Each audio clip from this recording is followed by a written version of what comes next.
and I got an electrical certificate that was out of date by 8 years. Wow. It's the ostrich effect, isn't it? People don't bury their heads in the sand, and if you get no problems, fine. If the landlord has difficulty getting repairs done, that often can lead tenants to go, oh, I've had enough.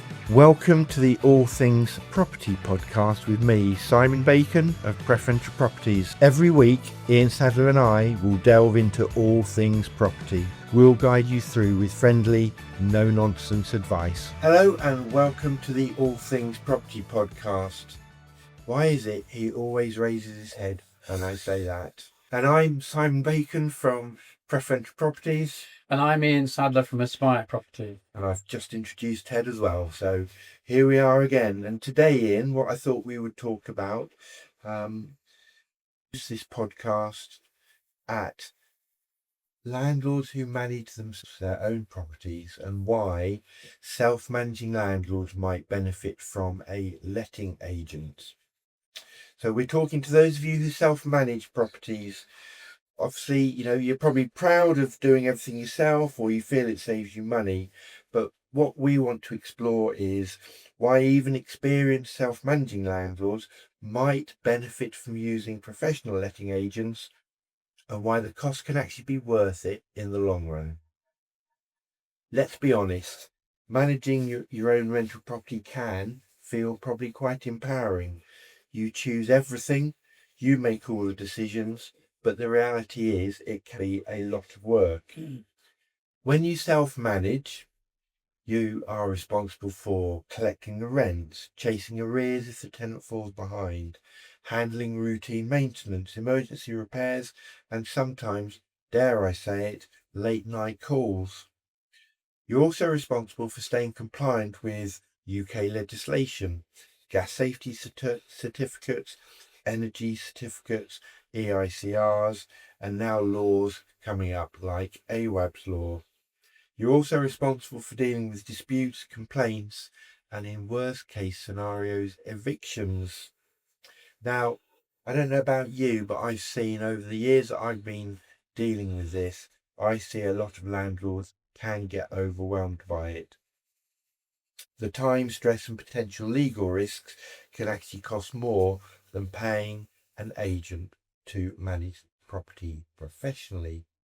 What are your thoughts on that, Ian? I think that most self-managing landlords are happy to do it, but they can go into it blind to many extents and don't appreciate how difficult it can be until a specific problem arises, whether that's a problem tenant or repairs, maintenance, non-payment of rent, new legislation. It can be overwhelming. Yeah, it's very easy for things to slip through the net. You know, I've had an example, a very recent example, where a let-only landlord gave me a call a couple of weeks ago and said, my tenant's leaving, can you please remarket the property? You've got photographs, that's fine. Of course, I said, yeah, that's absolutely fine. Was told he still wanted to manage it himself. Went to put it on the market, and as part of the initial setting up and making sure that everything was compliant, I said to the landlord, can you please send me through your latest electrical certificate and most up-to-date EPC that you've got? I got through an EPC that was out of date by 5 years, and I got an electrical certificate that was out of date by 8 years. Wow. Now, when I said to him that these were no longer up to date, he was genuinely surprised that he said, but they were fine when you last let it. But he hadn't realised that they had to be updated and provided to the tenant ongoing. How vulnerable was he? Incredibly vulnerable. The upshot is that the tenant could, if the tenant hadn't been leaving and he'd had rent arrears and needed to give that tenant notice, No chance. He would have been non-compliant. He would have been fined. He could have lost the opportunity to recover the property. And you just think, I know that's an extreme case, but I wonder how many landlords there are out there who are thinking, oh, I didn't realise that, or oh, I must just check and see when my electrical certificate expires. So, what would you do then? Being a nice person most of the time, you'd give advice, set the tenancy up, and help him through the whole thing, get a new electrical certificate, gas safety, EPC, whatever, and then put a tenant in, send him on his merry way, because he still feels he's got all he needs from you to make him compliant again. He's probably, but maybe not learned his lesson. He's not going to let you manage the property. So until something happens, Yes. And that, I understand that for a lot of let-only landlords, it is just a case of, why do I need to lose a percentage of my rental income each month to get someone else to manage it? And when I went into the property to do some viewings, I would say he probably hadn't been in there to inspect it recently, because ground floor flat. So I walked in, tenant was in the process of moving out. So the property was full of boxes and moving stuff. So from a marketing perspective and showing people around, it wasn't ideal. When you actually looked at it, our landlord had probably inspected his property for a while, because there was the telltale signs of mold on blinds. In the bathroom, the sealant was black. So it was evident that the property hadn't been particularly well ventilated. So you then end up showing people property and saying to them initially, because we hadn't seen it, we'd been told it was ready to view, we go in, and you're showing people, you lose that first initial marketing. But what it shows was, in terms of the landlord keeping his property to a good standard and managing his assets, it was also almost, and I don't want to say all let-only landlords are like this, but it was an element of burying your head in the sand. The tenant paid their rent on time, probably didn't report many repairs because there weren't many. So from the landlord's perspective, it was probably, yeah, everything's fine, I don't need to worry about it. But had he done inspections and gone in there, he would have thought to himself, actually, you're not looking after my property. The tenant had been in there for years, I think probably about 10 years, which is why the certificates had expired. But, from a let-only perspective, it's the asset management. And that's what often people, I think, don't always recognise, is maximising the rent and the property value, looking after the asset. If you weigh up all the pros, because there aren't many cons to having a managing agent, it's well worth the management fee. All the potential, not just the basics that you've got to do and have to get your property ready, all the potential pitfalls and problems that you could encounter that could be made a lot easier if you had a managing agent. It would make it a no-brainer. The difficulty, though, is that, there are, and I'm not saying it's right, I'm not saying it's wrong, but, many let-only landlords who have a property. I'm not talking about a professional let-only portfolio landlord who's got, 15 properties or HMOs, and so it's their full-time job. Yeah. I'm talking about, a let-only landlord that has one, maybe two properties, maybe three, you don't know, but, very small. And so it's not really their main focus. It's just an income that they get coming in. I think for a lot of those landlords, and if you disagree with me, put something in the comment section. But actually, if I say to you, yeah, it's going to cost 10% of your monthly rent for me to manage your property, I think lots of letting landlords go, I don't pay that. Ask yourself why the majority of letting agents have a management portfolio that far exceeds their let-only portfolio, because most people can see the benefits of having all the hassle removed from them. because that's what it is, isn't it? A full management. Yeah, hassle free. It is hassle free. The compliance, you don't need to worry about compliance. You don't need to manage about repairs and maintenance.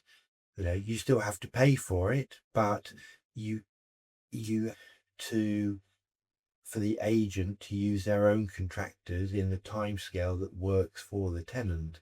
Again, you know, I've had let-only landlords come to me saying, I really need an electrical certificate done, or I need some work done on the property, but my contractor, the people that I generally use, they can't do anything for me for, 6 weeks or 8 weeks.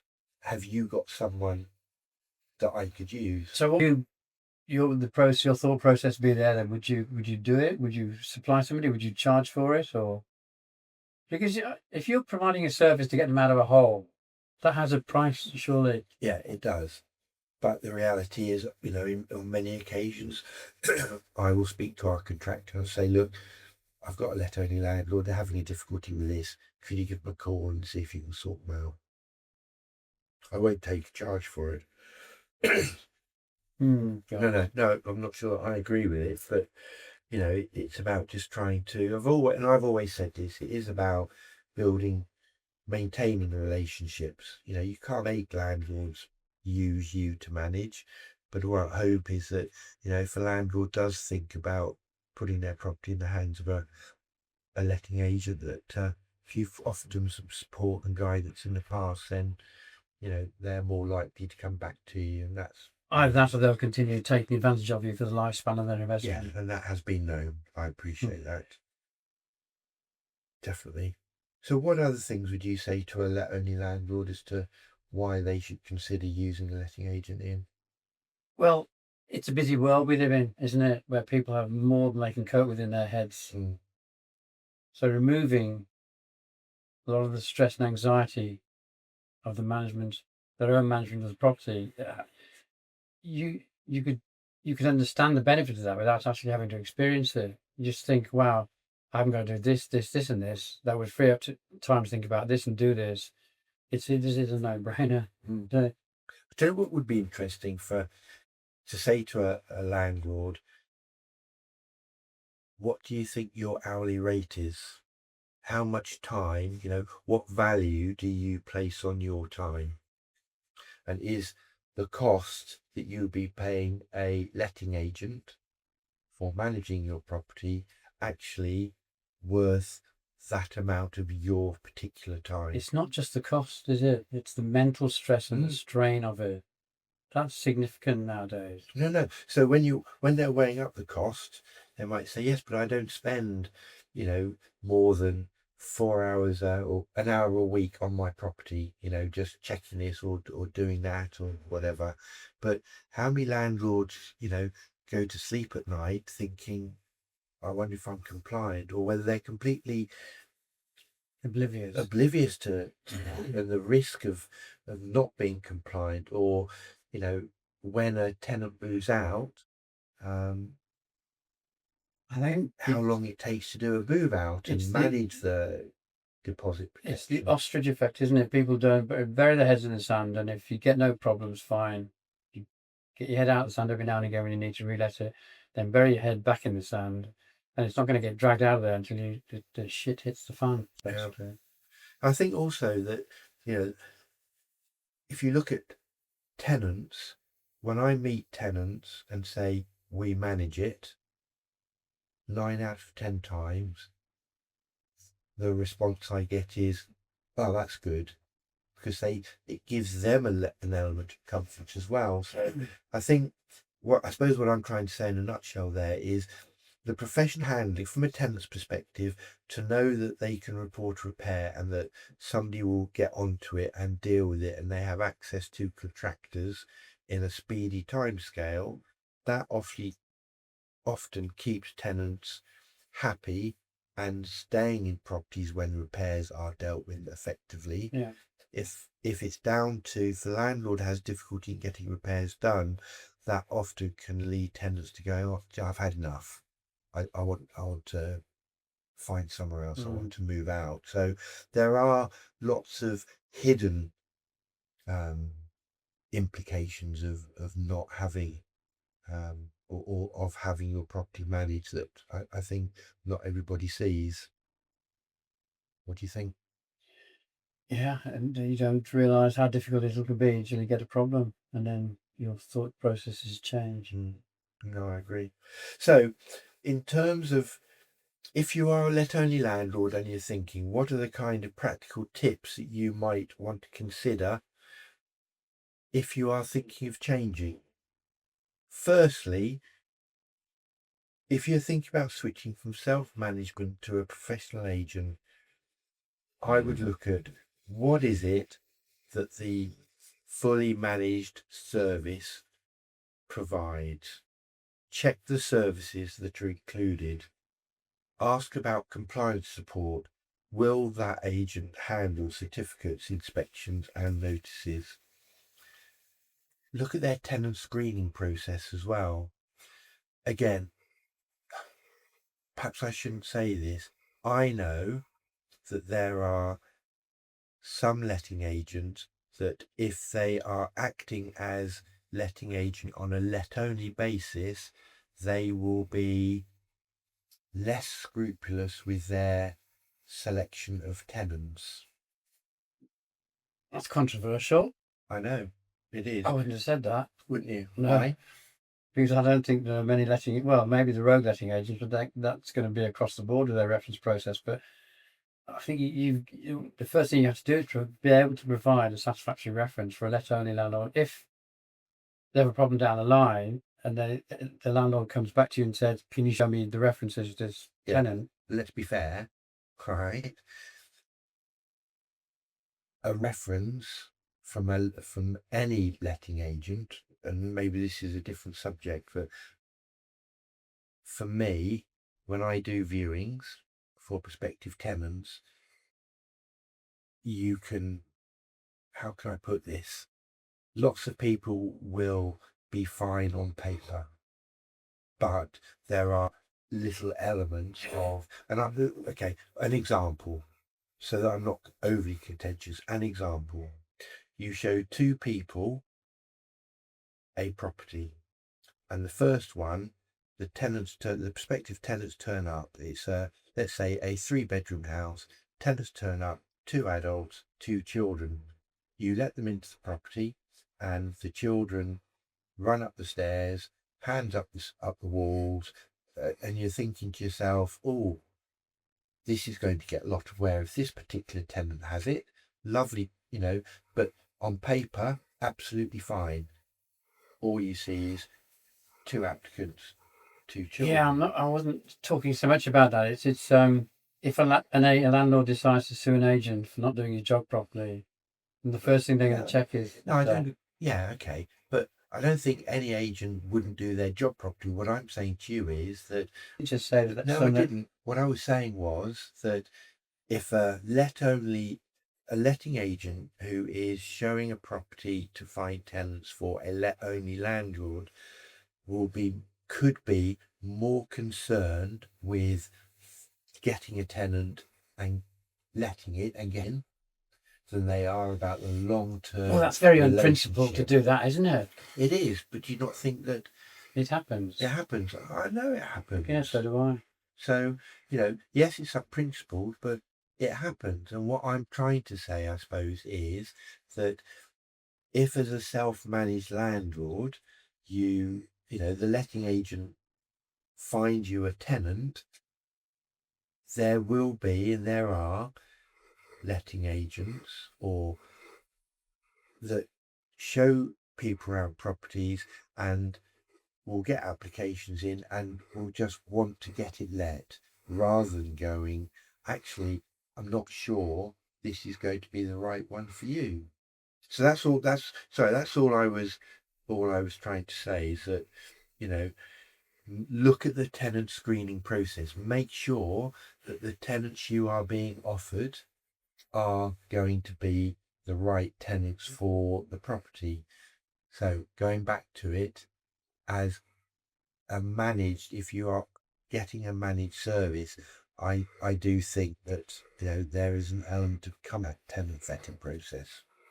Well, there should be anyway. You're presuming that if you find a tenant for a specific landlord, then when that property comes up for relet, he's going to Yeah, absolutely. re-instruct you. Yes. If you give him a peek and a poke. We can only talk about ourselves. Now, from our perspective, and I know you know, we will always, whether it's let only or manage, we will always offer the best possible tenants to the landlord. And that's what I'm trying to get across, is make sure that if you are considering a letting agent, talk to them about how they choose tenants, what the tenant process is, what the referencing process is, what checks are done. That's the point I'm trying to get across. Okay, I think you finally got it across. Good. Okay, thanks. And communication. Obviously, my communication with you hasn't been that good, but communication is actually crucial. Choose an agent who keeps you updated without overwhelming you. You don't want too much information. You want the agent to do their job, but you do want to make sure that you get a good level of communication. So moving on then, what I would say in conclusion is self-management always the best choice? Not necessarily. For many landlords, using a letting agent isn't about giving up control. It's about partnering with professionals to protect your investment, reduce stress, and actually maximize your returns. What I would say that if you are a self-managing agent and want to talk through what having a managed agent really is all about, pick the phone up and give us a call. Thanks for tuning in to this week's episode of the All Things Property Podcast. If you found this episode useful, don't forget to subscribe, like, and share.